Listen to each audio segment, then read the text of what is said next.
Joining me here on APTN InFocus is John Chabot. John, it's a pleasure to speak with you. Really appreciate it. No worries. Glad to be back. So, I mean, the Cup is here. It's the last Hockey Night in Canada and Cree of the season. Just what are your thoughts on how everything's played out so far? The first year back in a while, too, right? So when you look back on everything, just what are your thoughts on it? It's been great. I mean, we've had, from the very first show, not knowing where it was going, Doug Howe called us all in. We had literally 5 hours to rehearse. 3 of the guys had, like, Clarence had called hockey.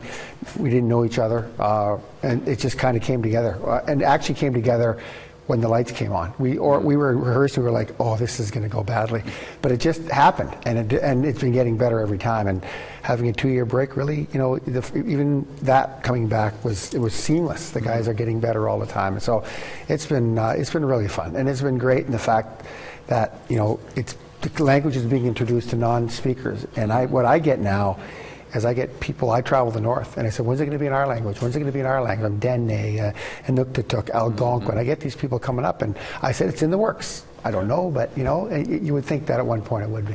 Oh yeah, and it'd be great to see all of those. I mean, yesterday was National Indigenous Languages Day, right? So, but you mentioned you travel the north, and you mentioned a bit of what the people are saying, but what are the people saying about this? I mean, it seems like it's gained traction every time it's on the air. It really has. Yeah. You know, I get recognized more now for this and Hit the Ice than I do for actually being a player, right. And which is fine because those days are way gone. But I was up in Lac Brochet last week, and hey, you're that guy on Hockey Night in Canada and Cree, and so they talk about it and they watch it. In the north, APTN is where they get their news. It is what the channel they watch. So when they get a chance to see it in Cree, and if they ever get a chance to hear it in their own language, it would be phenomenal because it is their go-to channel.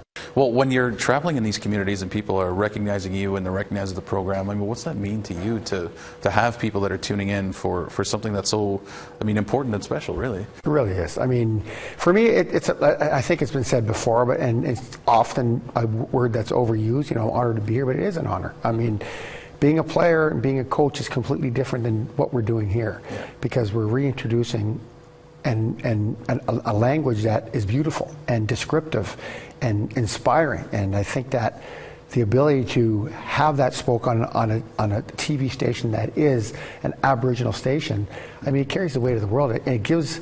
The possibilities are endless to where it could go. You know, there's so many different languages and dialects that we can even if it's only for a couple of people, just to have it spoken at one time. Yeah. And I think that is what I get when I'm up north. Is people are so proud to have the station in one, have hockey in another live, and then have it in one of the languages is fantastic. So for me, it's been more than just fun. It's been something that I didn't think would ever happen.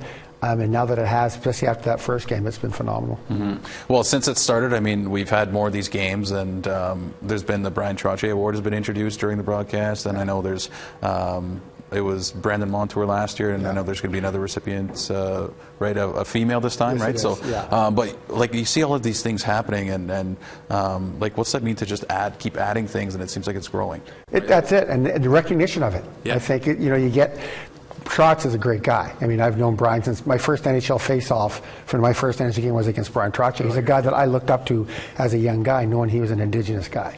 I've got to know him quite well, and so the years we've retired, we both traveled the north for different things. He was speaking, I was on the ice, but now we're with our alumni. And so to have the award named after him, he was shocked. He said, "Wow, that's amazing. I would love." It wasn't even a question of, well, let's talk about it. You know, he was, and to this point, we did the first presentation to Brandon last year. He was overwhelmed, and Brandon was also when he got it, because it's a trophy that it's nothing like any other trophy you're going to find. I mean, it's as Indigenous as it's going to get, and having his name on that, and to give it to not just NHL players, not just female Olympians, but it could be anybody. It could be a major junior kid who has a fantastic. It could be a college guy who's come out. You know, so it just opens the door to everybody having the opportunity to win the award.